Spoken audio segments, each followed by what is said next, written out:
YCP leader విడుదల రజనీ మరిది అయిన గోపిని బుధవారం రాత్రి హైదరాబాద్ లోని ఏసీబీ పోలీసులు గోపిని అదుపులో తీసుకున్నారు. హైదరాబాద్ నుంచి ఏపీకి తరలిస్తున్నారు. పల్నాడు జిల్లా ఎడ్లపాడులో స్టోన్ క్రషర్ ఓనర్ ని బెదిరించి 2,20,00,000 వసూలు చేశారనే కేసులో అతన్ని అదుపులో తీసుకున్నారు. ఈ ఆరోపణలపై ఇప్పటికే ఏసీపీ అధికారులు కేసు నమోదు చేశారు. విడుదల రజనీ, గోపి, పిఏ రామకృష్ణ, అప్పటి విజిలెన్స్ అధికారి జాషువాలపై కేసు నమోదు చేసిన విషయం తెలిసిందే.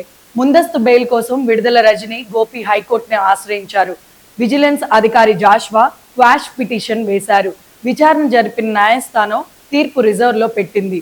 వైసీపీ నేత మాజీ మంత్రి విడుదల రజనీ, ఆమె మరిది గోపీనాథ్ వేసిన పిటిషన్లపై హైకోర్టులో ఆర్గ్యుమెంట్స్ జరిగాయి. అడ్వకేట్ జనరల్ దమ్మలపాటి శ్రీనివాస్ స్పందిస్తూ ఏసీపీ అధికారులు నిందితులపై ఐపీసీ సెక్షన్ 386 నమోదు చేశారని తెలిపారు. ఈ సెక్షన్ కింద 10 ఏళ్లు శిక్ష పడేందుకు వీలుందని చెప్పారు.